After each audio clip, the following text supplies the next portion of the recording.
तो बेटा अब जो हम नेक्स्ट टॉपिक करेंगे वो हमारा होगा एडजॉर्प्शन आइसोबार का। एडजॉर्प्शन आइसोथर्म हमने कंप्लीट कर लिया है। तो एडजॉर्प्शन आइसोबार के टॉपिक में क्या है देखिए ध्यान से, बड़ा इजी सा टॉपिक है, कल भी हमने इसका कुछ पार्ट किया था। एडजॉर्प्शन आइसोबार, आइसोबार का मतलब क्या होगा, इसमें प्रेशर कांस्टेंट होगा। तो आज जो हमारा ग्राफ प्लॉट होगा that is between x by m versus t, x by m versus t, ठीक है। यहां भी हमारा सेम होगा t versus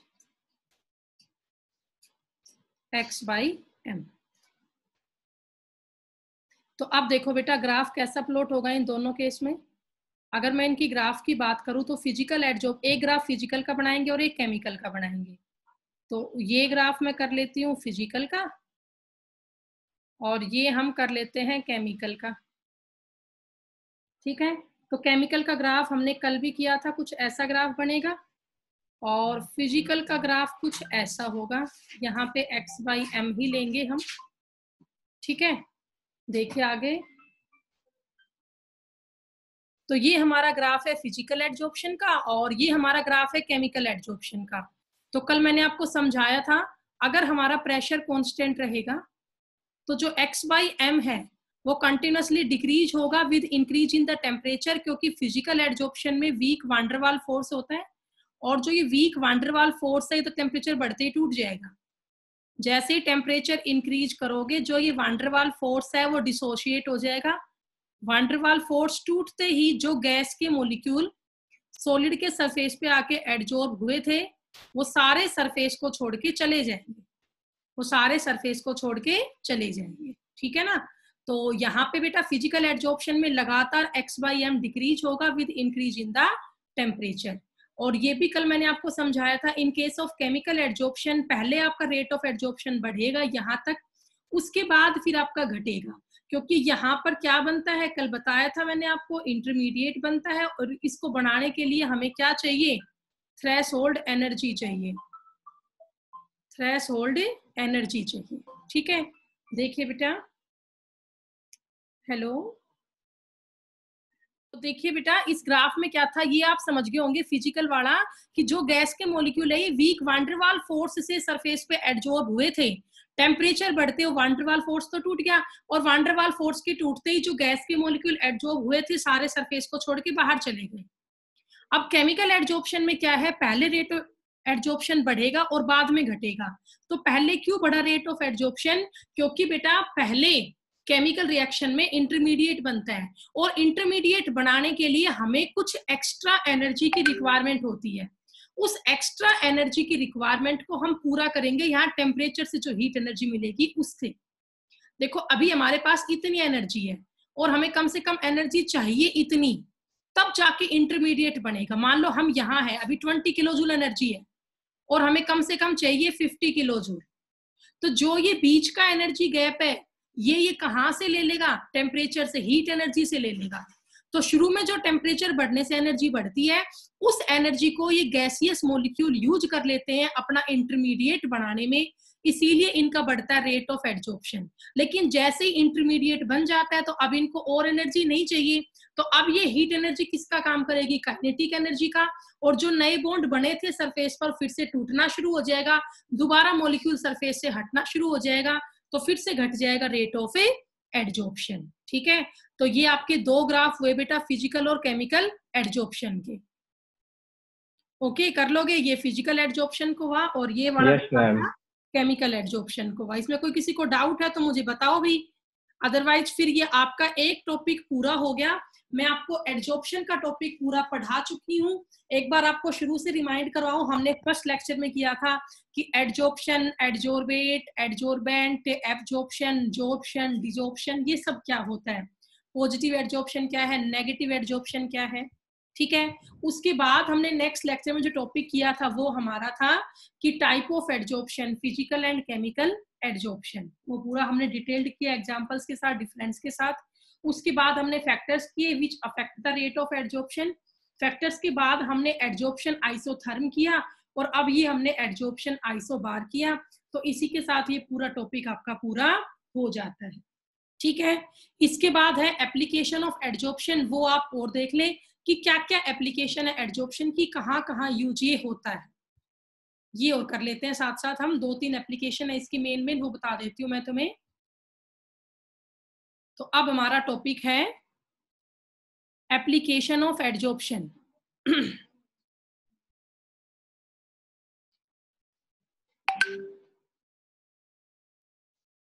application of adsorption, ठीक है।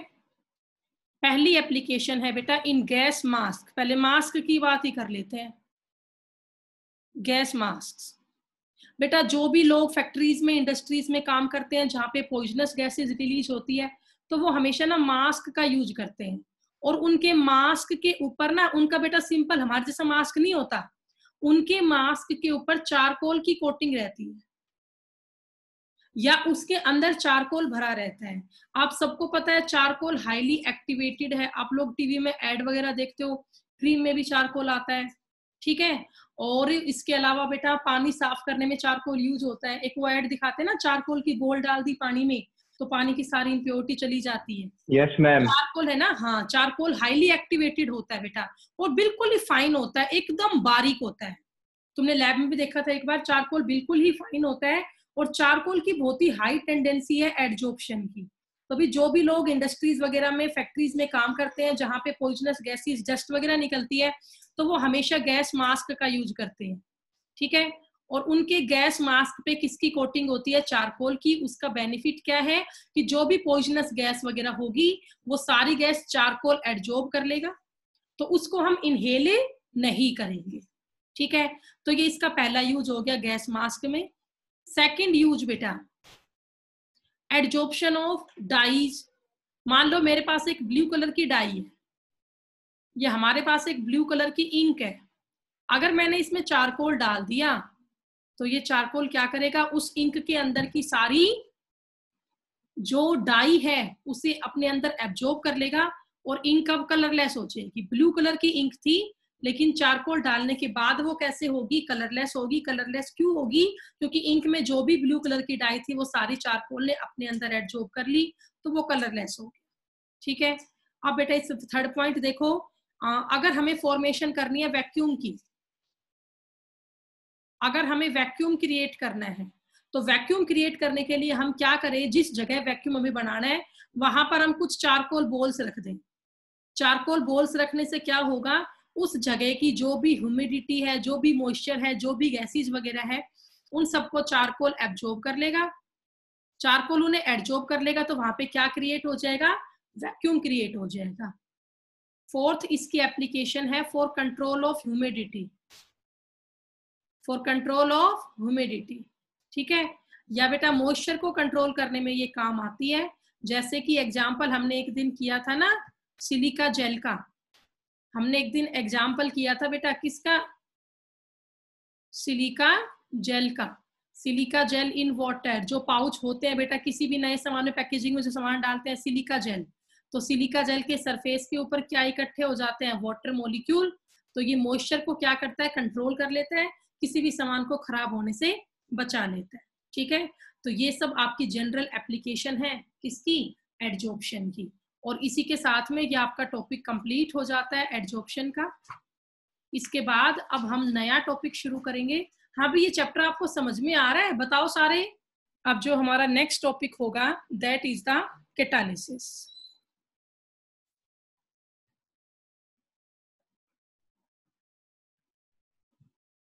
कैटालिसिस, तो कैटालिसिस करने से पहले हम यहाँ बात कर लेंगे कैटालिस्ट के बारे में।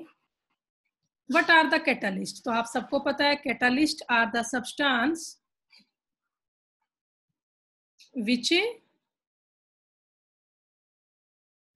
increase the rate of reaction. Catalysts are the substance which increase the rate of reaction without undergoing any change, without undergoing any change, या आप ये कह सकते हो and do not disturb the reaction, reaction को डिस्टर्ब बिल्कुल भी नहीं करेगा लेकिन उसकी स्पीड को एनहांस कर देगा। Do not disturb the reaction, reaction को डिस्टर्ब नहीं करेगा लेकिन उसकी स्पीड को एनहांस कर देगा। ऐसे ही सब्सटेंस को हम क्या बोलते हैं, कैटालिस्ट बोलते हैं। ठीक है, और जो ये फिनोमिना शो किया जाता है कैटालिस्ट के थ्रू, इस फिनोमिना को हम क्या बोलते हैं, कैटालिसिस। जो ये फिनोमिना शोन होता है बाय कैटालिस्ट, इस फिनोमिना को हम क्या बोलते हैं, कैटालिसिस बोलते हैं। ठीक है, मैं मार्कर को ठीक कर लो थोड़ा, ठीक कर लो बेटा। ओके, ये तो बेटा अलाइनमेंट चेंज करना पड़ेगा फिर मुझे इसका, अब तो ये नहीं होगा फिर एप्लीकेशन में जाके। चलो कल से मैं थोड़ा ठीक कर लूंगी, ठीक है। अब तो नहीं होगा बेटा, ये अलाइनमेंट में जाना पड़ेगा उसके ऐप में फिर होगा। तो देखो बेटा अब आगे है कैटालिसिस। जो कैटालिसिस है ना ये दो टाइप का होता है, it is of two type. First है पॉजिटिव कैटालिसिस और सेकंड है नेगेटिव कैटालिसिस।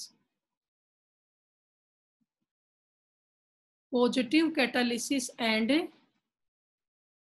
नेगेटिव कैटालिसिस, इन दोनों में क्या फर्क है, पॉजिटिव और नेगेटिव में? मतलब नाम से समझ में आ रहा होगा, पॉजिटिव तो इंक्रीज करेगा रेट ऑफ रिएक्शन का, और जो नेगेटिव होगा वो नेगेटिव कैटालिस्ट भी होते हैं, ये डिक्रीज कर देते हैं रेट ऑफ रिएक्शन को।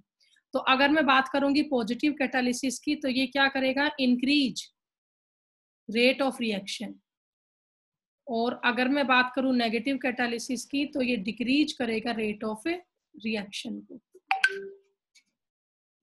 एक इंक्रीज करेगा और एक डिक्रीज करेगा। ठीक है, तो बड़ा आसान सा टॉपिक है, टफ इसमें कुछ भी नहीं है, बड़ी कॉमन सी बातें हैं वो मैं पढ़ता हुआ चलना है। तो कैटालिस्ट वो सब्सटेंस है which increase the rate of reaction without undergoing any change, और जो फिनोमिना कैटालिस्ट शो करते हैं उसे कैटालिसिस बोलते हैं। और कैटालिसिस दो तरह के होते हैं, पॉजिटिव कैटालिसिस और नेगेटिव कैटालिसिस। पॉजिटिव इंक्रीज करते हैं रेट ऑफ रिएक्शन को और जो नेगेटिव है वो डिक्रीज करते हैं रेट ऑफ रिएक्शन को। ठीक है, अब इसके बाद आगे देखिए बेटा, नेक्स्ट हमारा टॉपिक है प्रमोटर एंड पॉइजन्स का। प्रमोटर एंड पॉइजन्स देखिए,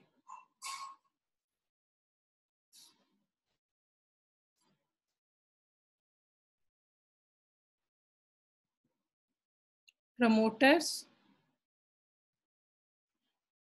एंड पॉइजन्स, मतलब आपको नाम से समझ में आ रहा होगा, प्रमोटर वो सब्सटेंस है जो कैटालिस्ट की एक्टिविटी को इंक्रीज कर देता है। Promoters are the substance which increase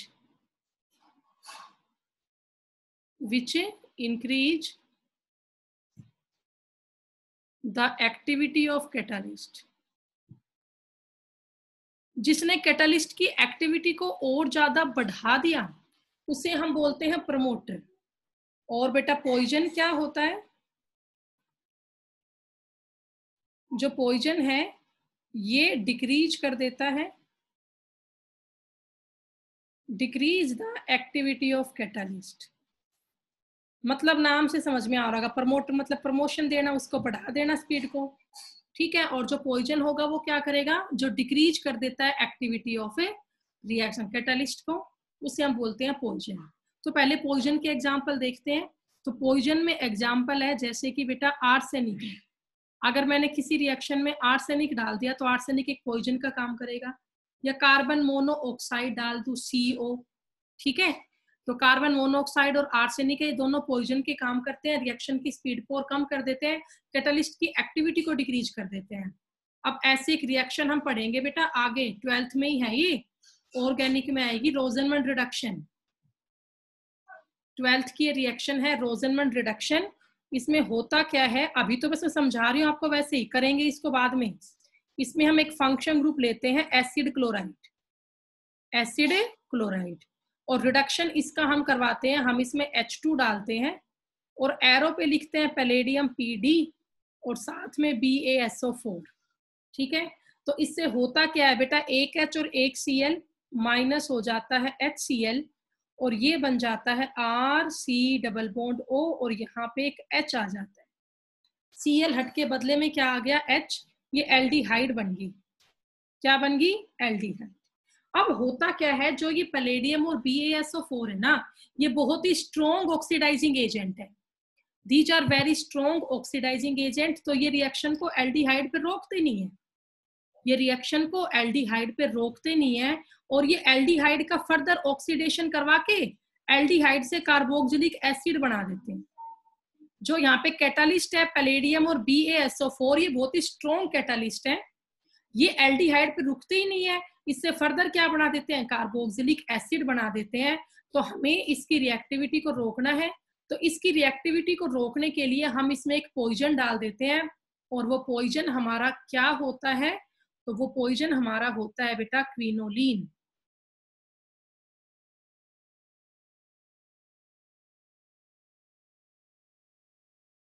quinoline यहाँ पे किसका काम करता है, पॉइजन का, मतलब ये रिटार्ड डिक्रीज कर देता है एक्टिविटी ऑफ कैटालिस्ट को।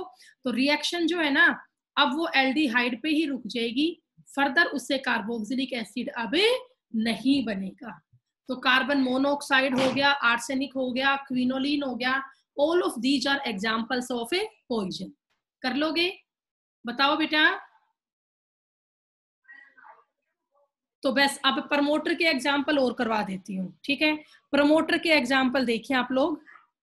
जैसे मान लो बेटा, मैंने यहाँ पे एक प्रोसेस ली, हैबर्स प्रोसेस। हमने एक प्रोसेस यहाँ पे ली, हैबर प्रोसेस। हैबर प्रोसेस में क्या होता है, जो N2 गैस है plus 3 mole of H2 gas, इससे बन जाता है 2 mole of NH3 gas. N2 gas बेटा सबने रिएक्शन सुन रखी है बहुत बार, नाइट्रोजन प्लस हाइड्रोजन मिलके क्या बनाते हैं, अमोनिया बनाते हैं। इस रिएक्शन में बेटा कैटालिस्ट होता है आयरन। कैटालिस्ट कौन होता है, आयरन। और इसमें जो प्रमोटर है वो प्रमोटर होता है मोलिब्डेनम। आयरन इसमें कैटालिस्ट है, लेकिन इस रिएक्शन का जो प्रमोटर है वो प्रमोटर कौन है, MO, मोलिब्डेनम।